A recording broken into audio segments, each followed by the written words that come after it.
Oh, here they go with these big words again. With true crime reactions. Now we have a new document in the Idaho 4 case, something that the state has filed.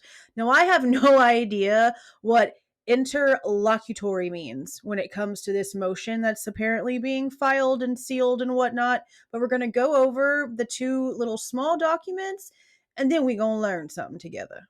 Oh, hold on. Let me drop my disclaimer real quick. Everything stated in this video is my opinion and my opinion only. And just like everything else in these cases we discuss here on this channel, everything is alleged.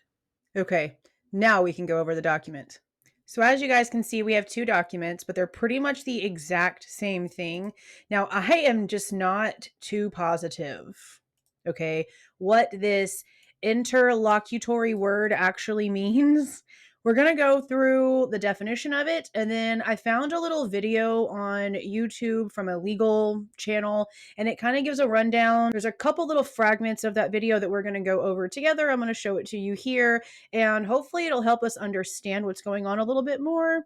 The way that I am currently digesting this is that Bryan Kohberger wants to fight the dismissals or denials for the motions to dismiss. Now remember, there was two different segments for the motion to dismiss.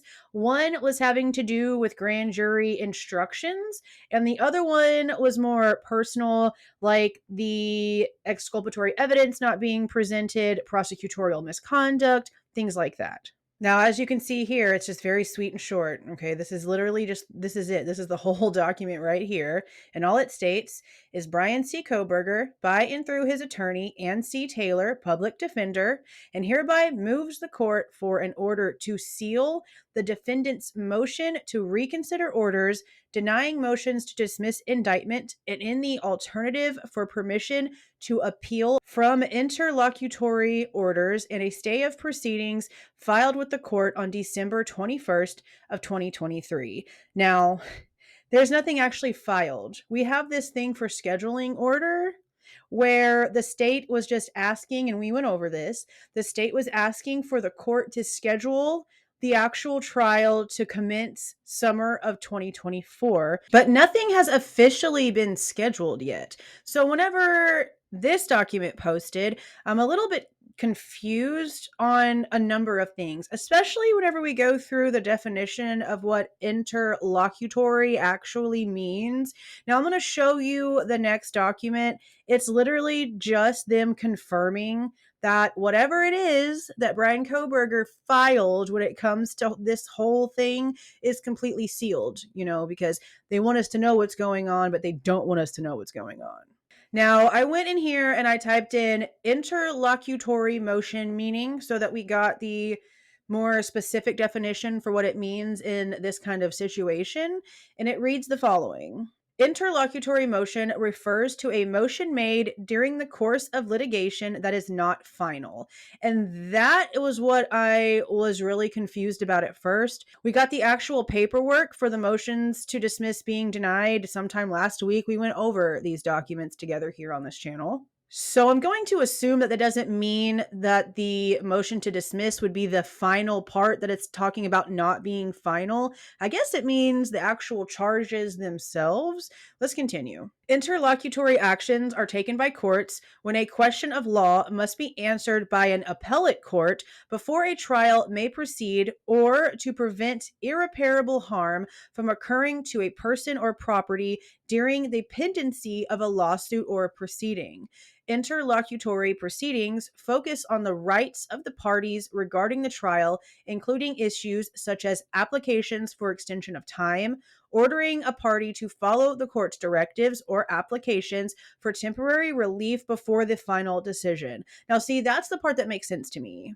Temporary relief before the final decision, meaning something to happen before it goes to court and the final judgment is given on whether he's innocent or guilty.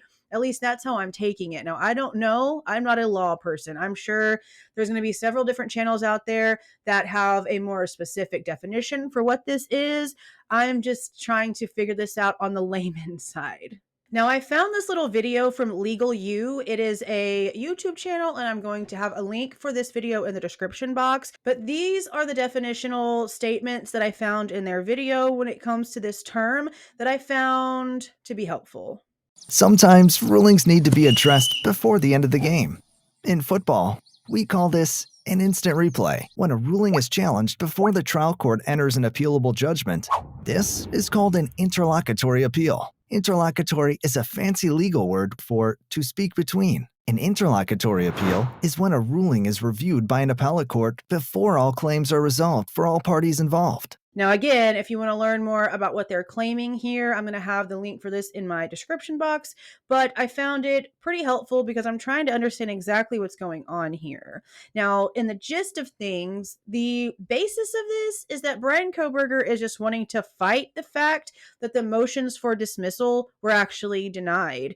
And can you blame him? I mean, regardless of if he's innocent or guilty, he's facing the firing squad. This is a DP case and nothing has been taken off the table. So I expect the defense team to try to fight with every single weapon and every single tool that they have at their disposal. This probably isn't too shocking for a lot of people. And for anyone in the legal field, this actually was probably expected. Most of them know exactly which processes come after each other. So they can kind of see ahead of time into the future about what's going to happen next in a lot of these cases. I wonder how many had this pegged.